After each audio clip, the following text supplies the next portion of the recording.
Yeah, we were just going through the completion of work of special counsel and others the year I came to the Senate. I've heard a lot of discussion since then.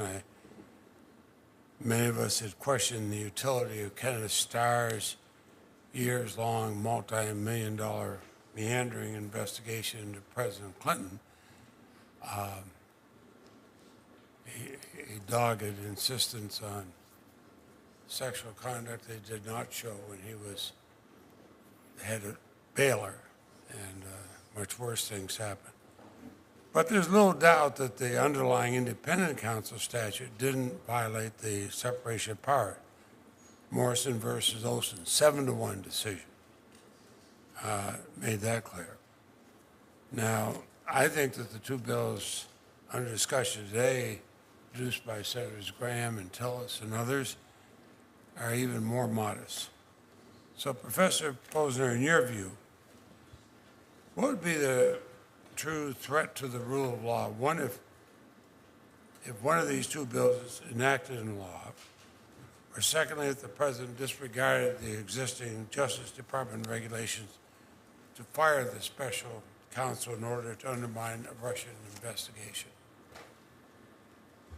If the president ignored if one of these bills was enacted and the president ignored, well, we'd be back to Watergate, where there are a number of issues here. One is the president or any high-level executive branch official not being investigated because of basically a problem of self-dealing in the executive branch. That's inherent in our system to some extent, and it's Congress's obligation to ensure that this self-dealing is limited as much as possible.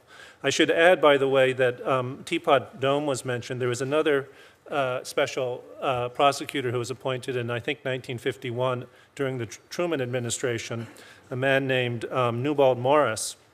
He was appointed to investigate corruption in the IRS and the Justice Department. He was fired by McGrath, the Attorney General, at Truman's request, and the investigation was never completed as a result. So that's the thing that we have to worry about. That's what motivated the independent counsel statute. If the independent counsel statute did produce unnecessary investigations, that's not a problem here because the Attorney General retains the power to make the appointment in the first place. Let me ask you another way that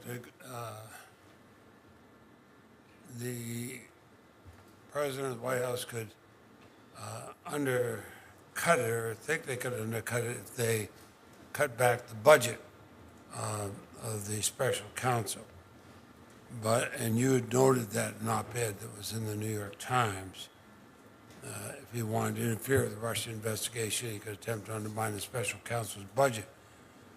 I looked at that because I'm vice chairman of the Appropriations Committee, and we have Congress's budget and appropriations powers. Can't Congress assert a role in ensuring that the president or attorney general or acting attorney general cannot undercut or eliminate the funding for the special counsel? Do we not have the power? You do have the power. You do have the power. Under existing regulations, the Attorney General determines the budget of the special counsel and could request $0 for the special counsel if that's what he wants. Congress could step in and appropriate money for the special counsel. That is within Congress's power. The president would be required to spend it. We have, incidentally, we talked about protecting the special counsel without running afoul of the separation of powers doctrine. I know there's been some disagreement here, and I appreciate that. But suppose we pass no law whatsoever, and even if the current regulations protecting the special counsel somehow didn't exist, obstruction of justice is always a crime, no matter what. Am I correct in that? You all agree with that, correctly? Am I correct? And I note that everybody shook their head yes. Professor Vladeck, is it a basic protection for the special counsel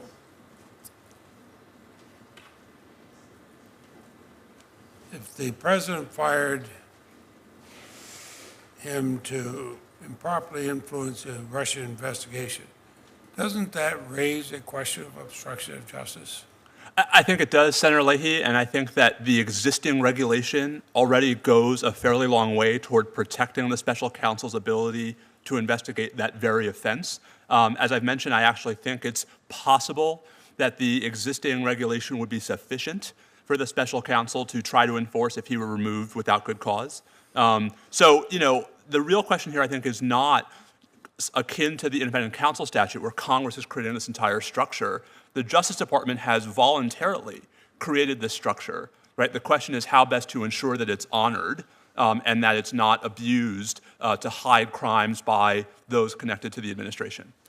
And Professor Amar, you had said that no man can be a judge in his own case. What does that say about a president's ability to pardon himself? He has no such power. I'm long on the record as discussing that, but since you mentioned the pardon, you see, and it connects to Senator Lee's question, suppose he says, well, I'm pardoning this person and that person. They happen to be in my administration. They happen to be my former campaign head or friends or relatives. And I'm doing it so that the country can move on. We're spending too much money. This is distracting from other things.